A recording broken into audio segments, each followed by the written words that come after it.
Welcome to the People Powered Community Podcast, where we dive into the inspiring stories of go-to-market professionals who have leveraged their skills to create strong and lasting connections within their community. Get ready to be inspired and learn how you too can harness your business superpower for good. Hello, and welcome to the People Powered Community Podcast. I'm your host, Leslie Greenwood from Chief Evangelist Consulting, and I'm here with Lorena Morales. She is the Global Director of Digital Marketing Revenue Operations at JLL. So welcome, Lorena. Hi, Leslie and audience. It's really humbling to be in this podcast, yet another one, but this one is going to be more personal, touching on very sensitive fibers of my personality. So I can't wait. Let's do it. Oh, yes. Well, Lorena and I think we've circled around each other, probably on LinkedIn and then through Pavilion. And then I had the distinct pleasure to join you for lunch at a Pavilion event. And it was really nice to actually meet you in person. And I forget, where did we do that? Was that Los Angeles, San Francisco? I think it was San Francisco. Yeah. Yes. I remember the rooftop venue was very beautiful, and I remember remember that because not all venues are beautiful when you're doing conferences. Yeah, so. That's true. Awesome. So it's really nice that to take the time to really chat with me about your superpower and what you're up to now. And so let's just dive right in. Let's get to know you a little bit. Tell us who you are, what you're doing now, and kind of how you got here. Well, first of all, I am Mexican. My accent probably already said it for me. And I came to the U.S. almost 12 years ago to pursue education because I'm a firm believer in formal education. And so I came to the U.S. as a student of my first master's degree.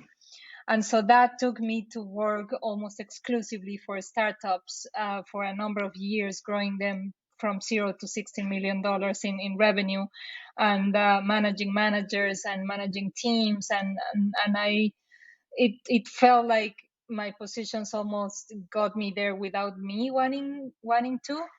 Then I pursued my second master's in strategic design management, which apart from the fancy title, what it means is that I understand design thinking as a methodology to practice it, to grow teams, and to really be customer centric around all the things that I do. And so I spent 2 very long years investing a lot of money on understanding that methodology that has been super close to my heart from day one. And today, well, actually, like around 5 years ago, I made a jump into something called revenue operations, which is right now the hottest topic in the entire social media and LinkedIn, and everyone wants to jump to revenue operations. I did that jump 5 years ago with one of the consultancies that was doing revenue operations as a service, one of the very first ones. And we actually opened the category in G2 back G2 crowd. And people don't know that. Like, we were one of the first ones to work with clients like Twilio, Zendesk, Coursera, Plaid, you name it, we were working with them. And so another methodology that hit my door, and back then, my boss, the current CEO, back then was telling me, Lorena, this is going to be something really hard because people don't believe in it. It's something that it's not well known, but it's going to change business forever. Do you want to be our vice president of marketing to really put it out there and start evangelizing the practice or the craft, because in reality it's a craft? And I said, absolutely yes, because I feel that, and this is going to tie to my superpower, that I feel that I'm always jumping to these unknown things in order to grow better and grow stronger. So today I am the global director of digital marketing revenue operations for a public traded company called Jones Lang LaSalle, or JLL. And I've been with them almost 2 years, not only leading their revenue operations team, but like building it from scratch. So building the entire function and leading the team and like educating the entire company to really make sure that they understand what it is and what's the value behind it. So that would be a short description of myself or where I am today. Mm-hmm.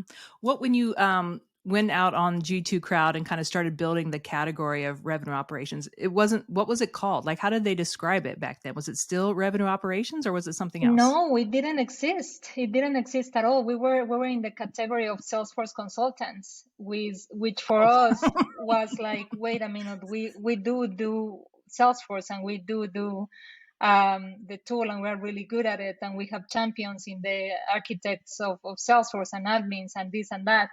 But in reality, we didn't want it to be a shop store of like Salesforce because we were doing much more than that. And we were effectively managing around $250 million in the tool stack of these companies. So it was a fight. It was a fight finding all the companies that would jump with us because you need to find competitors in order to open a category because otherwise you are no one. So going after the companies that would potentially compete with us, but telling them like, let's work together right now. And then after that, let's figure it out. If we go after each other, then it's fine. But at the very beginning, we had to find the competitors that would help us open that category. And it happened. And now it has exploded. It's according to LinkedIn, is the job that has raised in popularity, the one that has raised the most in popularity over the last year. So it's not a coincidence. I think businesses are starting to realize that it's a need, a must, not a commodity anymore. I know I've seen JLL everywhere. It's on buildings, et cetera. But how large is the company? Because to run global revenue operations for this size company has got to be quite a huge endeavor. It's 110,000 employees with offices all around the world. So it's massive. It was a change that I didn't expect again. And but it's fulfilling. It's been a roller coaster because now like this job is no jokes, right? Like you can't really mess it up because you're messing up with big revenues and big numbers now. And so people believed in me, and that's what got me to where I am today. So yeah, it's a pretty big company with a pretty big presence in the real estate realm. Yeah. Did you have to, I'm just curious, I'm going to go down this rabbit hole just a little bit, like change management and getting people to understand their true value of RevOps, that it's really overlooking the revenue organization. You're not a button pusher, let's see, installer of things, or all the other things that people may think that revenue operations does. Did you find it, were they fully bought into the idea when you came in, or how did you have to sell that up the chain to get that to kind of where it needed to be for such a large company? Well, here's a funny thing. I've had 4 managers in the past 2 years. So the first person that hired me, he was a true believer in the methodology, and that's why he created the position for me. And so it's a position, it was a first of its kind, so it didn't really exist in the organization. And so he was a firm believer, and it wasn't hard to work with him at all. It was actually a real pleasure to work with Dan back then. After that, I had managers that not necessarily knew or were practitioners or understood the methodology. So it's been a work in progress, definitely, to go from manager to manager to really say, trust me, this is going to be something that not only we need, but like that we're going to see value in the next 3, 4, 5 years.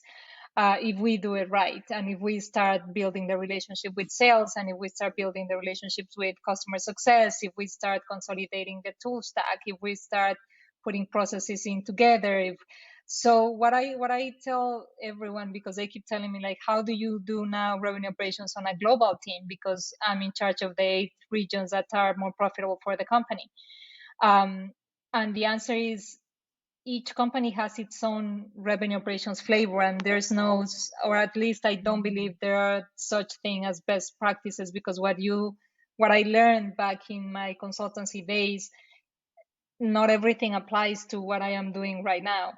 And so, for example, the breaking the silos, that it's something that I have spoke previously about. where I believe there are functional silos, and it's a definition that I had to learn here at JLL because of a larger group and a larger organization. But I absolutely love that we are a multicultural team that slowly but surely is starting to understand things. That's awesome. Well, I would say definitely from my experience with RevOps professionals like you that are champions for the role, that persistence is also perseverance is something that you have to, definitely bring internal to be able to like continue to sell the value over time and get people to understand the true message Yep. of what you're doing. Yep. Awesome. Well, let's talk a little bit about your superpower. You've told me what it is on our sheet and in chatting, but I'd love to hear more about it from you. Tell us what your superpower is. I believe my superpower, Leslie, it's something called anti-fragility. And I'm going to explain a little bit what it is and what it is about. Please.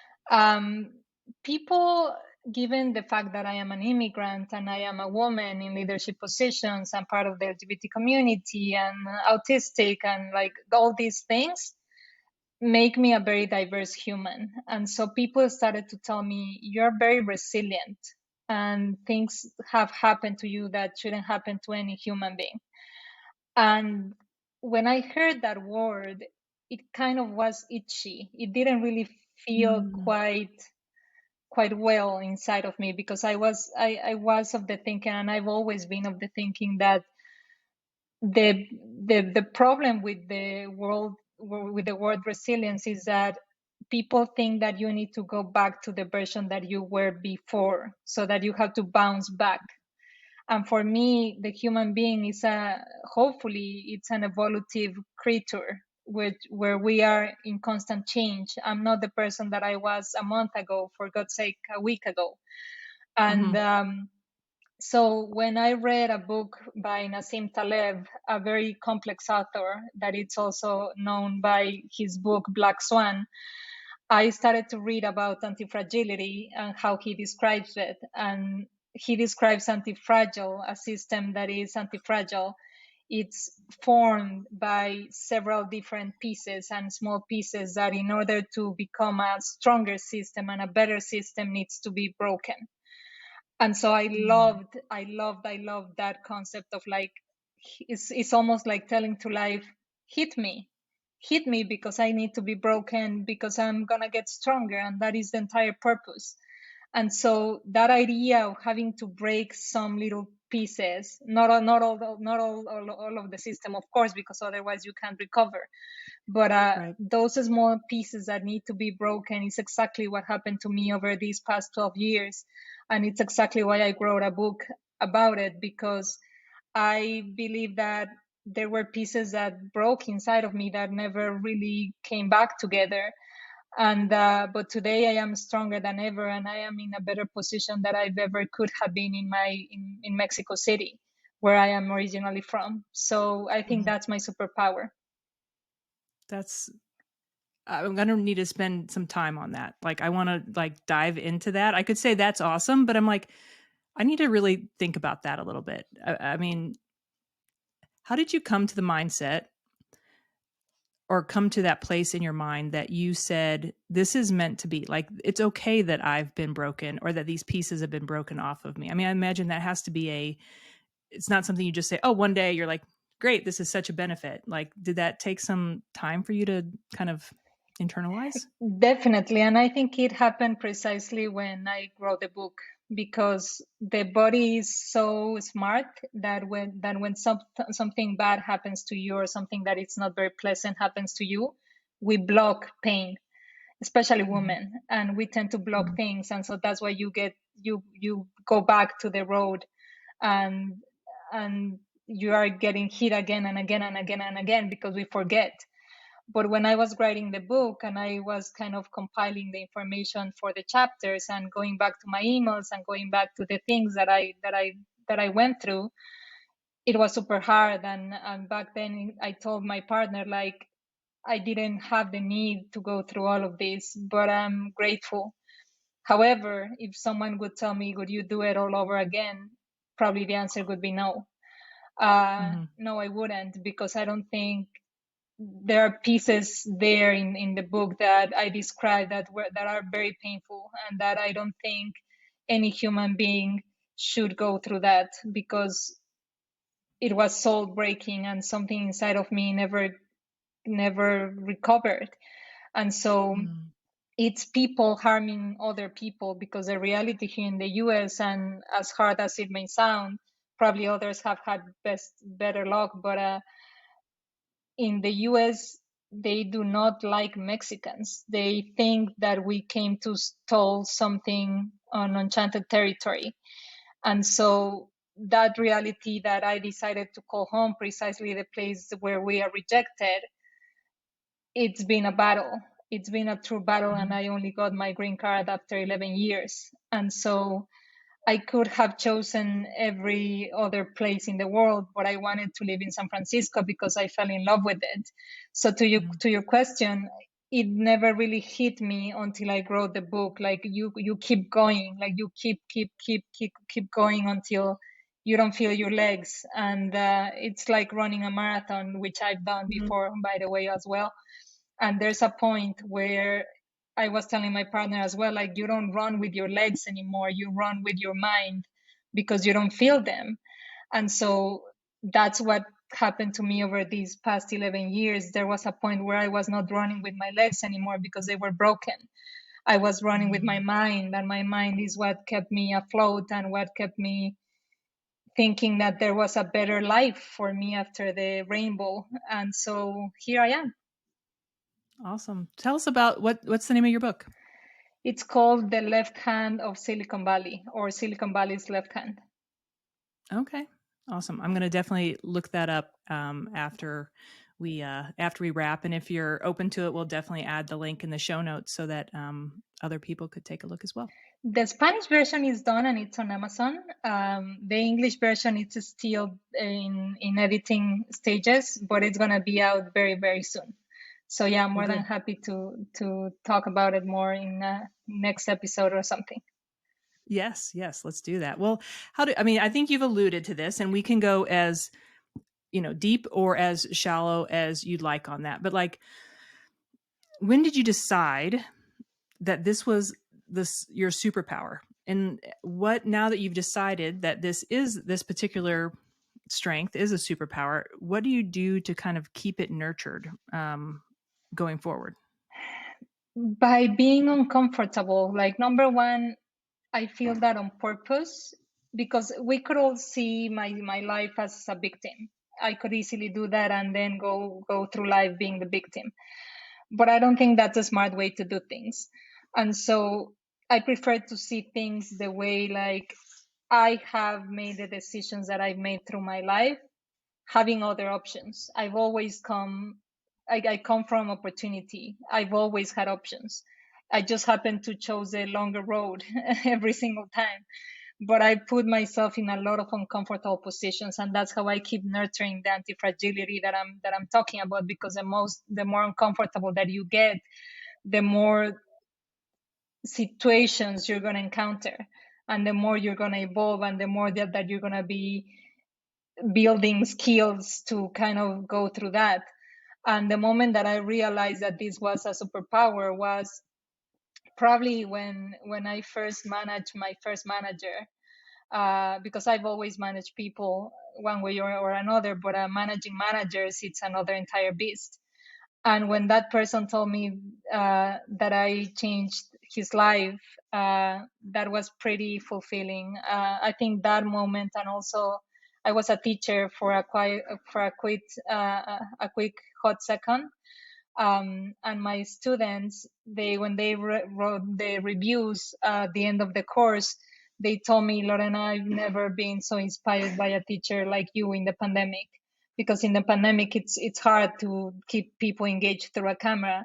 And I think the story that I have to tell, and the things that form that story, that's when I realized, hey, I have something that nobody else has, or probably that someone else has but haven't noticed that they have. I am capitalizing on it, and I am working on it. The more I want more punches. I want more of that, and I'm ready to have that. I don't know if I could be that person. I mean, I'm just going to be real transparent there. I don't know that I would ask for more punches in life. So more thinking. This is the most thought-provoking podcast I have run so far. So I appreciate you kind of stretching my mind on this.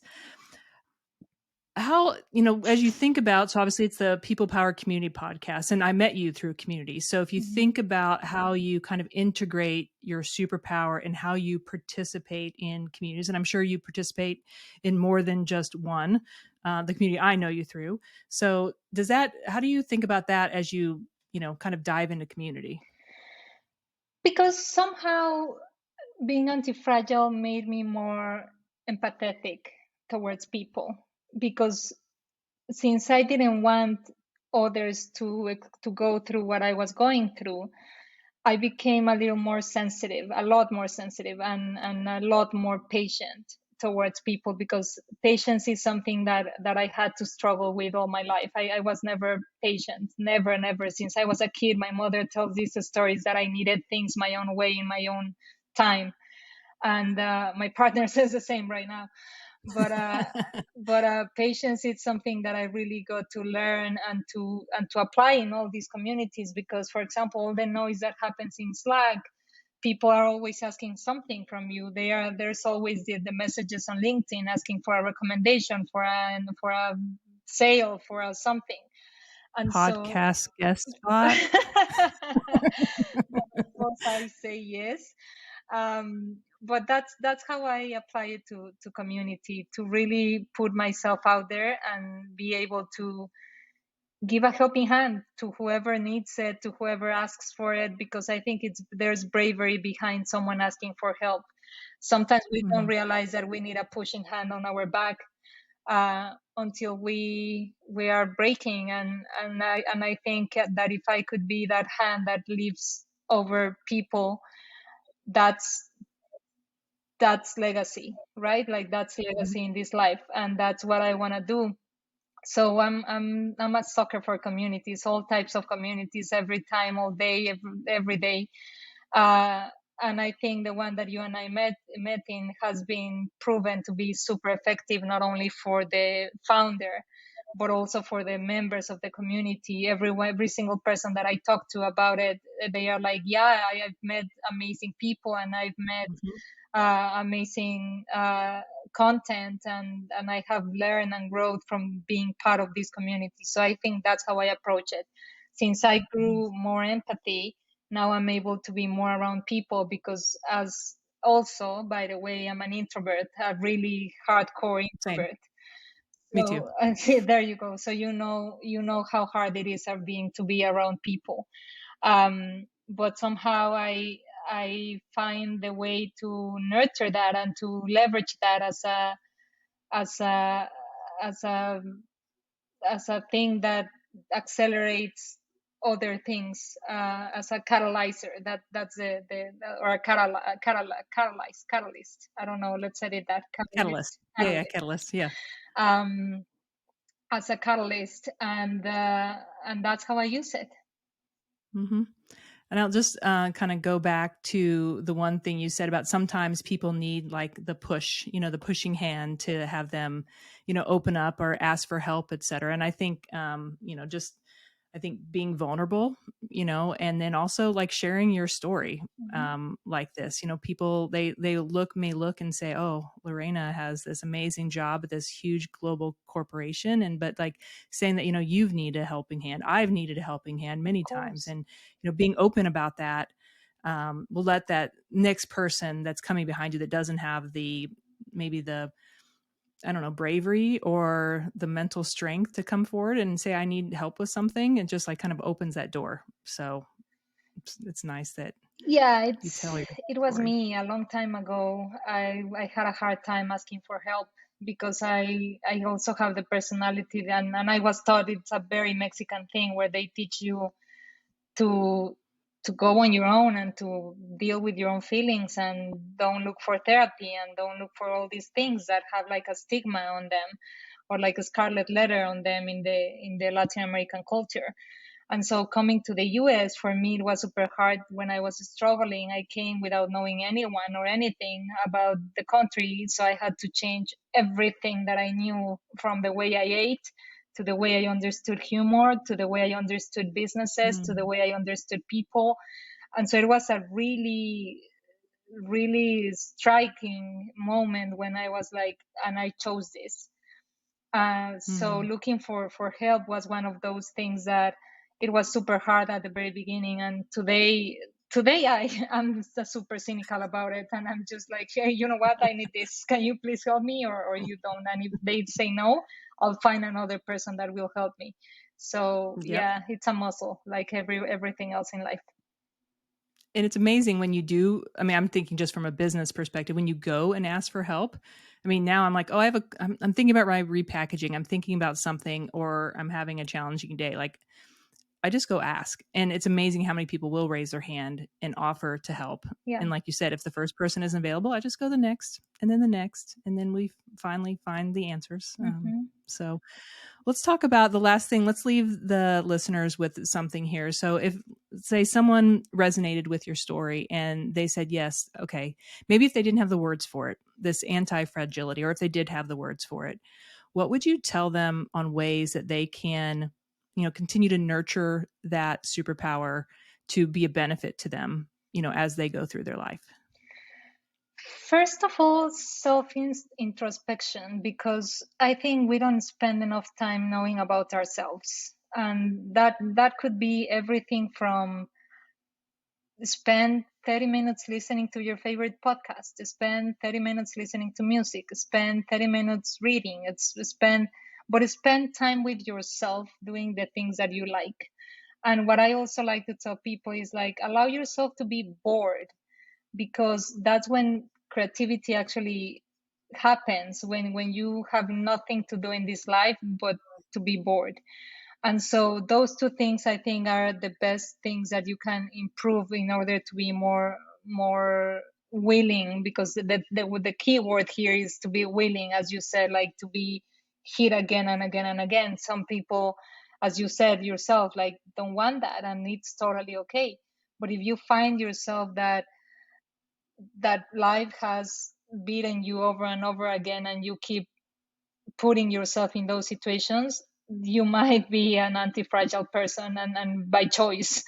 And so to those people, I would say embrace it, recognize it, number one.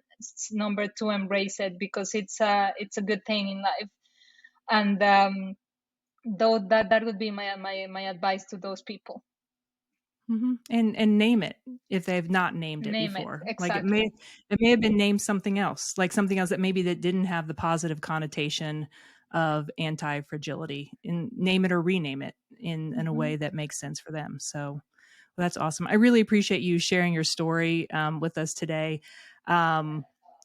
If obviously you've kind of already let me just mark this real quick, because now I'm just skipping over my words. Hold on. Okay, going back to my little thing. You've alluded that we can obviously find you on LinkedIn. Is that the best place for people to reach out to you? Yes, absolutely. LinkedIn is the best way to reach out to me, or via Twitter. Some people have tweeted me, weirdly enough, but Twitter is also a good channel for me. I spend a lot of time in Twitter, probably more than I should, and on LinkedIn as well. So those two avenues are the best way to reach out to me. Well, good. I will make sure to link those in the show notes. And if your book is out in Spanish or English or both, when we go to put this out to everyone, we'll definitely add the links in there. I will be looking forward to listening to it. Well, thank you, Lorena, and thank you all for listening today. And we will see you next week. Thank you, Leslie. Bye. Thank you, everyone. Bye-bye. Thank you, Lorena.